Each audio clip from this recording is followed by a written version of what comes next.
नमस्कार, मी दिनकर शिंदे. आपण पाहताय डीएस न्यूज. तुमचं मत माझं मत मध्ये आपलं स्वागत. मित्रांनो, महत्वाचा मुद्दा मी घेऊन आलो, तो म्हणजे नाशिक लोकसभा मतदारसंघाचा.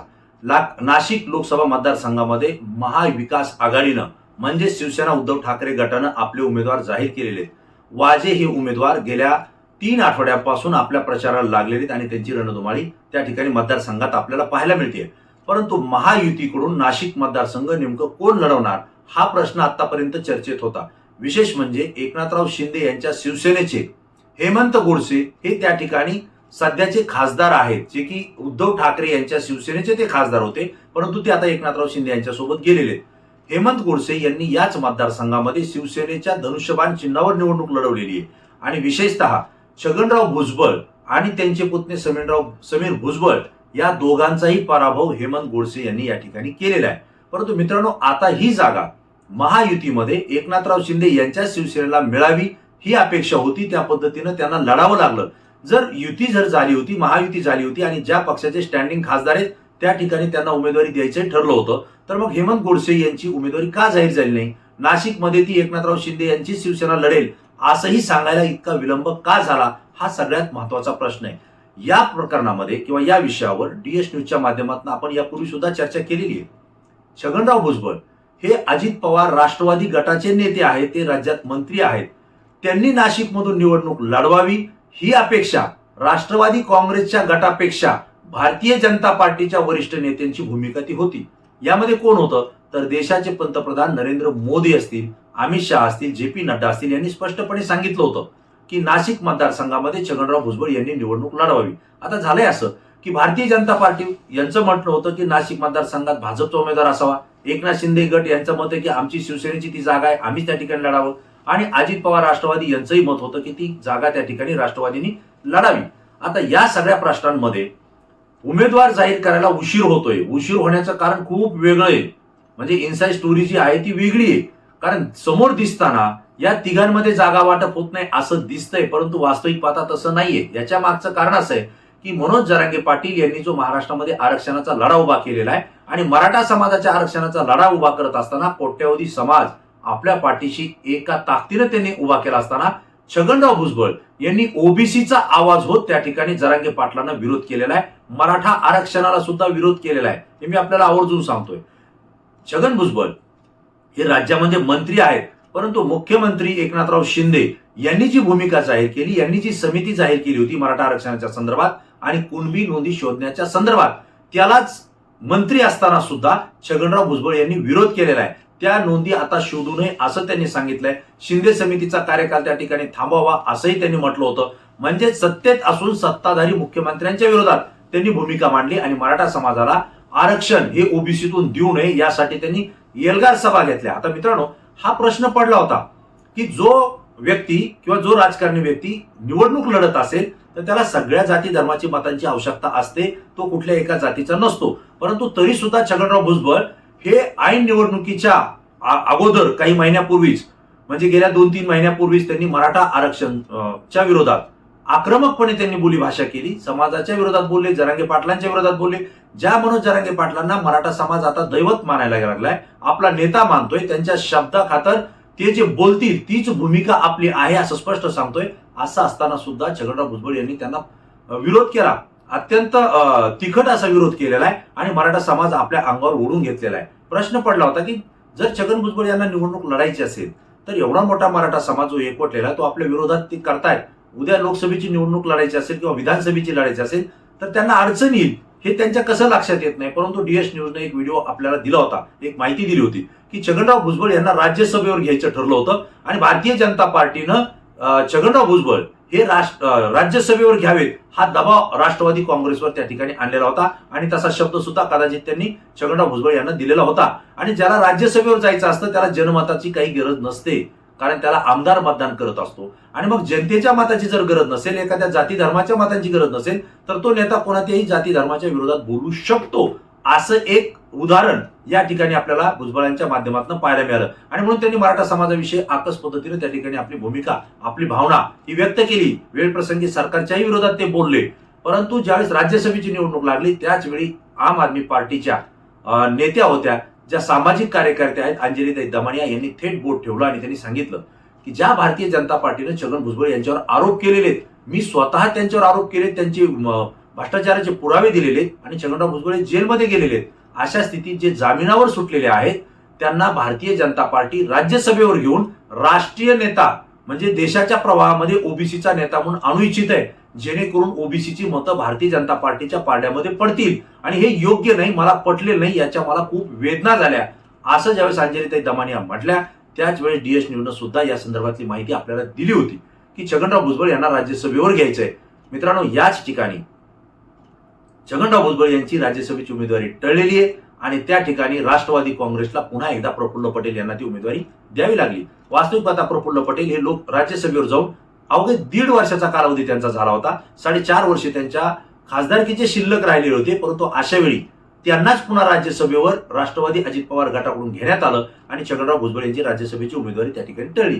आता प्रश्न असा होता की त्यांना जर राज्यसभेवर घ्यायचं नसेल आणि भुजबळांना जर राष्ट्रीय प्रवाहामध्ये ओबीसी नेता म्हणून प्रेझेंट करायचं असेल तर मग आता घ्यायचं कुठं, आणि मग त्यांना लोकसभेशिवाय पर्याय नव्हता, म्हणजेच जनतेत जाऊन निवडणूक लढण्याशिवाय पर्याय नव्हता. आणि याच कालावधीमध्ये छगनराव भुजबळ हे शांत झाले होते. ही माहिती सुद्धा आपण DS न्यूजच्या माध्यमातून दिली होती. त्यांचं शांत होण्याचंच कारण ते की जनतेसमोर जायचं आणि मराठा समाजाच्या मताशिवाय आता आपण निवडून येऊ शकत नाहीये, ही वस्तुस्थिती आहे. आणि मग अशा स्थितीमध्ये आज नाशिक मतदारसंघामध्ये छगनराव भुजबळ यांना उमेदवारी द्यायची आहे, कारण भाजपला छगनराव भुजबळ हेच उमेदवार पाहिजेत, कारण मराठा समाज जरांगे पाटलांच्या सोबत आहे, तो भारतीय जनता पार्टीच्या विरोधात गेलेला आहे, परिणामी महायुतीच्या विरोधात गेलेला आहे. अशा वेळेला जो ओबीसी समाज छगनराव भुजबळ यांनी आपल्या पाठीशी उभा केलाय किंवा एकत्र आणण्याचा प्रयत्न केलाय, तो पूर्णच्या पूर्ण आपल्या सोबत यावा, म्हणजे आपल्या निवडणुकीमध्ये विजय होईल. कारण ओबीसी हा भारतीय जनता पार्टीपासून खूप दूर गेलेला आहे, त्यांची विचारसरणी वेगळी आहे आणि भाजपची विचारसरणी वेगळी आहे आणि त्यामुळे ही विचारसरणी एकत्र होत नाहीये. परंतु छगन भुजबळ यांच्या माध्यमातून ओबीसीचं राजकारण करत हा ओबीसी समाज आपल्या पाठीशी घेण्याचा प्रयत्न हा भाजपनं चालवलेला आहे, ही मी यापूर्वी सुद्धा आपल्याला सांगितलेलं आहे. आता प्रश्न असा आहे की नाशिक मतदारसंघ हा शिवसेना एकनाथराव शिंदे यांचा आहे, खासदार तिथं स्टँडिंग आहे, परंतु भारतीय जनता पार्टीचे वरिष्ठ नेते छगनराव भुजबळ जे की राष्ट्रवादीचे नेते त्यांना उमेदवारी द्या म्हणून दबाव आणतायत.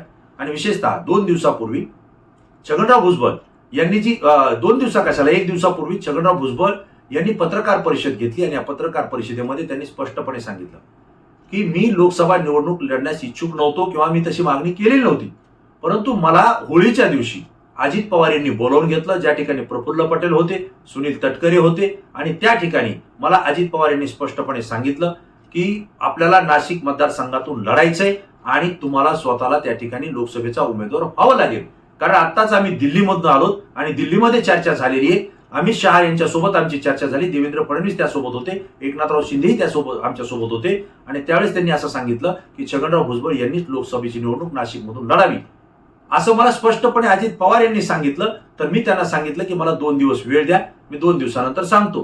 परंतु एवढं सांगून सुद्धा छगन भुजबळ म्हणाले की मला खात्री वाटली नाही, म्हणून मी खात्री करण्यासाठी देवेंद्र फडणवीस यांना फोन लावला. लक्षात घ्या, आपल्या पक्षाचे राष्ट्रीय अध्यक्ष अजित पवार सांगतायत भुजबळ साहेबाला की तुम्हाला लढायचंय आणि अमित शहा यांनी सांगितलंय, प्रफुल्ल पटेल जे की राष्ट्रवादी काँग्रेसचे राष्ट्रीय नेते आहेत त्यांनी सांगितलंय, राज्याचे प्रदेशाध्यक्ष राष्ट्रवादी काँग्रेसचे त्यांनी सांगितलंय, तरी छगनराव भुजबळ म्हणतात मला विश्वास वाटला नाही, म्हणून मी खात्री करण्यासाठी भारतीय जनता पार्टीचे नेते देवेंद्र फडणवीस यांच्याशी फोनवर संपर्क केला आणि त्यांना मी म्हटलो की नाशिक मधून आपण समीर भुजबळ यांना लढू.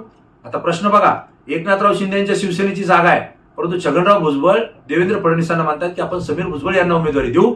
त्यावेळी देवेंद्र फडणवीसांनी स्पष्टपणे सांगितलं की नाही, छगनराव भुजबळ तुम्हालाच त्या ठिकाणी लढावं लागेल असं अमितजी शहा यांनी सांगितलंय.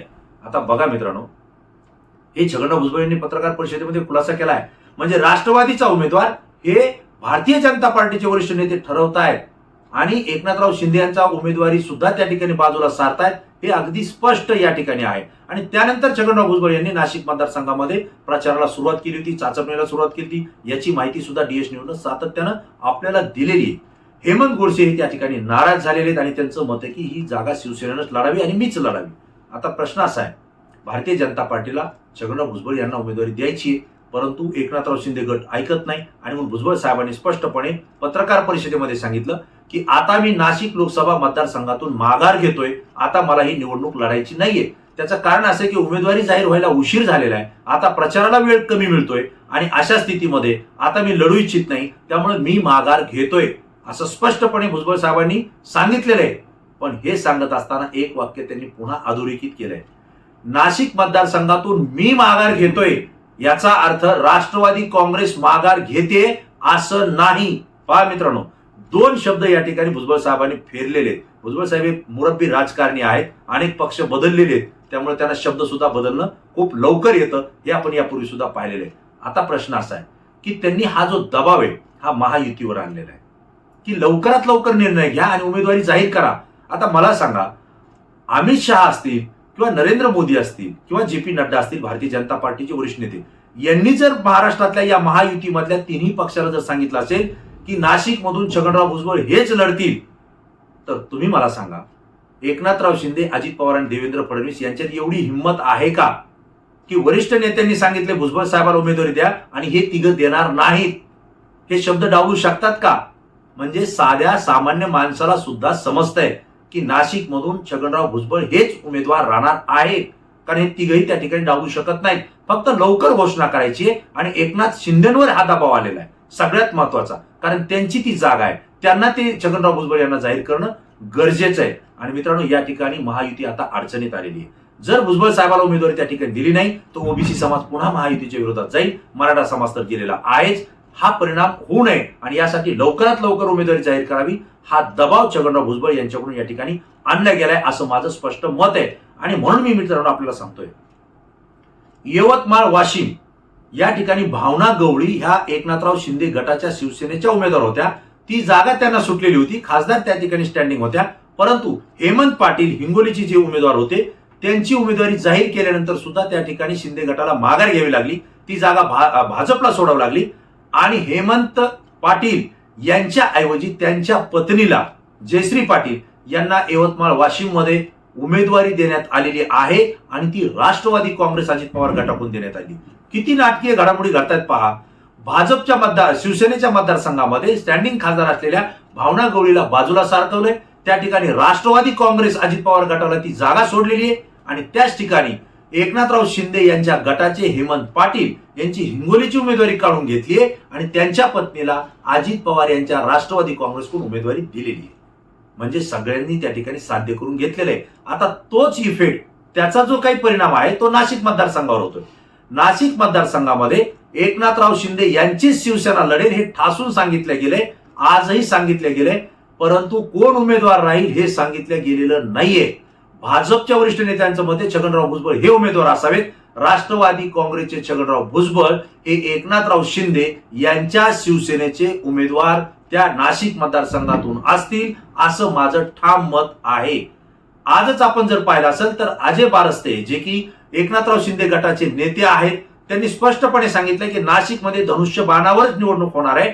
उमेदवार कोण राहील इथं व्यक्तीला महत्व नाही तर धनुष्यबाणाला महत्व आहे. त्यामुळे एकनाथराव शिंदे जो उमेदवार देतील त्या उमेदवाराचं आम्ही काम करू, धनुष्यबाण याच चिन्हाचा प्रचार करून आणि इथून धनुष्यबाणच आम्ही निवडून आणू असं स्पष्टपणे सांगितलंय. म्हणजे कोणीही उमेदवार असेल, व्यक्ती कोणीही असेल असं अजय बोरस्ते म्हणालेले. याचा अर्थ असा की हेमंत गोडसे यांना शिवसेनेकडून उमेदवारी मिळणार नाही, तर जागा नाशिकची शिवसेनेलाच राहील एकनाथ शिंदे गटाला, परंतु राष्ट्रवादी काँग्रेसचे छगन भुजबळ हे त्या ठिकाणी उमेदवार असतील आणि याला पाठिंबा भारतीय जनता पार्टीचा आहे. हा जो काही नाटकीय खेळ, नाटकीय घडामोड चाललेली आहे ही मला आपल्या समोर या ठिकाणी मांडायची आहे. आणि त्यामुळे मी स्पष्टपणे पहिल्यांदाच सांगितलंय की राष्ट्रवादी काँग्रेस असो, भारतीय जनता पार्टी असो किंवा शिवसेना असो, नाशिक मधून लढणार तर छगन भुजबळच लढणार हे मी आपल्याला स्पष्टपणे या ठिकाणी संकेत देत नाही तर स्पष्टपणे सांगतो, हे माझं मत आहे. आणि छगनराव भुजबळ हे त्या ठिकाणी उमेदवार झाले तर ते शिवसेनेच्या चिन्हावर लढतील. हेमंत गोडसे हे त्या ठिकाणी आता शिवसेनेला जागा सोडा किंवा सोडली नाही याविषयी कुठलीही नाराजी दाखवणार नाहीत, हा या ठिकाणची भूमिका आहे. आणि म्हणून मित्रांनो, हा विषय मला महत्वाचा वाटला, मी आपल्यासमोर व्यक्त केलाय. तुम्हाला काय वाटतं की नाशिक मतदारसंघामध्ये नेमकं कोण महायुतीचा उमेदवार असेल? छगनराव भुजबळ हे शिवसेनेचे उमेदवार त्या ठिकाणी असतील का? तुमचं काय मत आहे? स्पष्टपणे आपली प्रतिक्रिया व्हिडिओच्या खाली कॉमेंट्स बॉक्समध्ये द्या. कारण मित्रांनो, तुमची प्रतिक्रिया आमच्यासाठी अत्यंत महत्वाची आहे, कारण ती संपूर्ण महाराष्ट्रातून असते आणि ती अत्यंत अभ्यासू असते. पुन्हा नवीन विषय, नवीन मुद्दा घेऊन आपल्या समोर येईल. तोपर्यंत धन्यवाद.